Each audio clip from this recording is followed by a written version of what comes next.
have any other women here been called sir? For me, it's when everything changed. It happened on my first trip to Pakistan 6 years ago. I was there as a doctoral student and educator, working to research and develop programs to support girls' education in the remote regions of northern Pakistan. And before I arrived, I knew the statistics. I had been studying them, statistics on girls' education in the developing world, about how a child born to an educated mother is more than twice as likely to survive the age of 5. Or about how if all girls were just to leave primary school with basic reading skills, 171 million people would be lifted out of poverty. Or about how with each additional year of schooling, there's a 10% decrease in likelihood that males will engage in armed civil conflict. I knew these statistics. This is what I thought I understood, but I had so many lessons to learn. I arrived young and idealistic. I was so passionate about this cause and primed to make mistakes. For example, walking into one of my first village meetings, a local man approached me and he said, "Why are you holding your notebook and pen out? People here are gonna think you're a spy. Put your notebook away, just listen." Now, I'm a quick study. I knew I did not want to be considered a spy here in northern Pakistan, so I put my notebook away. And it was when I did that I was able to hear the stories of the girls. Girls like Belgis, who's a dreamer. She's part of the first group of girls in her village to go to preschool, and she dreams of becoming a doctor.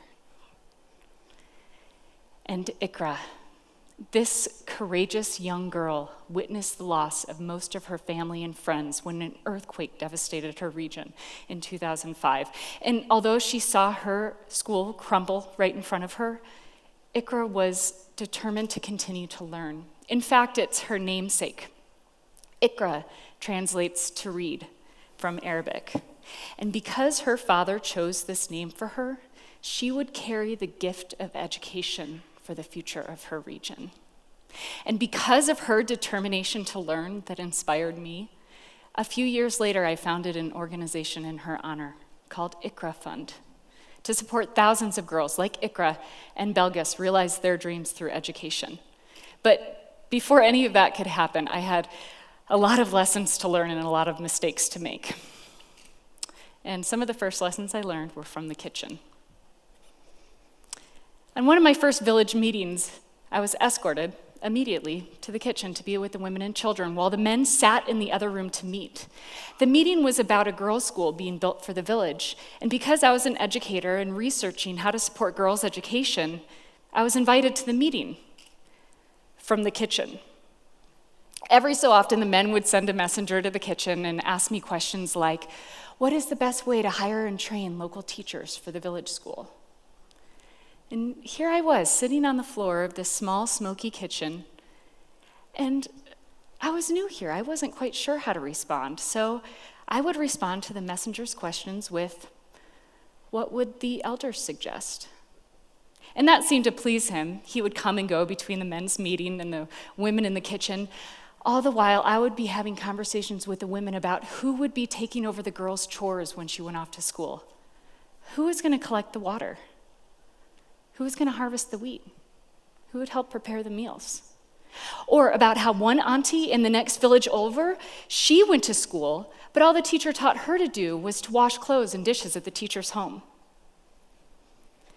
And this is how it unfolded over the weeks. I would be invited to these meetings from the kitchen. And although I deeply enjoyed my time with the women, I was feeling defeated. I wondered if I was only ever going to be welcomed here in the kitchen. It was a few weeks later when it happened. I was called sir. And then I was invited into the meeting room with the men. I was ushered in to the room, and I was brought to the honored seat in the far corner of the room, where I had learned that it was just the elders and religious leaders. They were the ones invited to sit there, and sometimes honored guests, but a woman? Maybe she's called sir. So I hesitated by the seat, and I looked around, and I saw a few displeased looks on the elders' faces who were already seated. And so I did what I had seen young women do to show respect for their elders, and I bowed my head and, "Thank you, sir. Shukriya, sir. Mehrabani, sir." And I found my seat near the door where I'd seen the women sit who come to deliver tea. And as I sat down and I looked around, I saw the elders smiling. Just then, the head imam of the village walked in and took the honored seat. And at that moment, I was so thankful for the weeks that I had spent sitting and learning from the women. After prayer, the meeting began, and the discussion that unfolded over the hours was about how most girls in the village were quitting school after the 5th grade. And what I learned was, surprisingly, it was the grandmothers who were holding the girls back.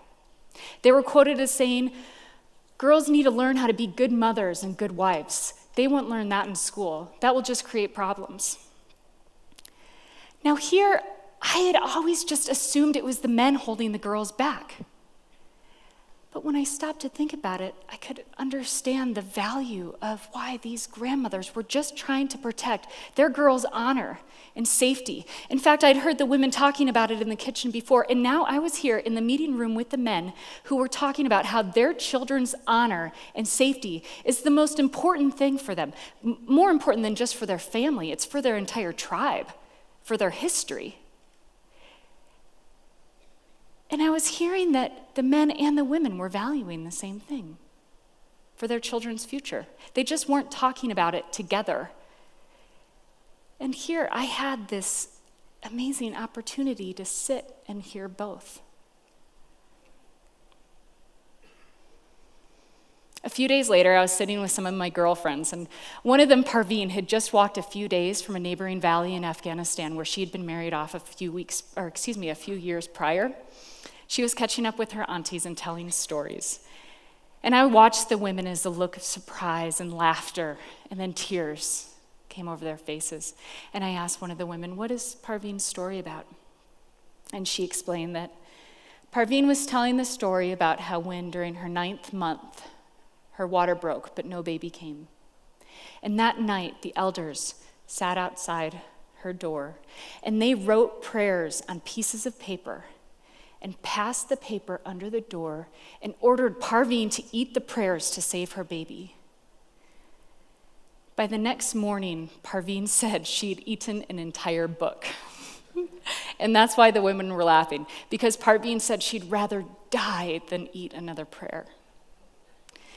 And I watched as tears began to roll down the women's faces, and I knew that Parveen was sharing the story about how the baby did not survive. And as tears were rolling down my face, Parveen looked at me and she began to laugh. She said, "Genevieve," she explained, "it is inshallah. It is God's will.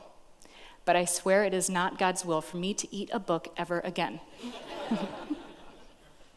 The women continued to share their stories, and I would hear their stories always come back to their dreams for their future and their dreams for their children's future, and how they hope that their daughters' lives will not be as difficult as their own, and how they hope that their daughters' babies don't die, and how they see their daughter's education as her only hope.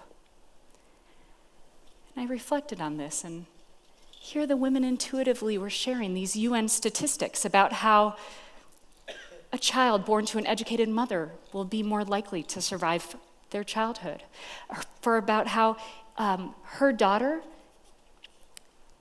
will be less likely to die during childbirth, and her daughter's daughter will be less likely to die during childbirth, and her son will be less likely to possibly engage in any sort of armed conflict. And it was these statistics that first brought me to Pakistan.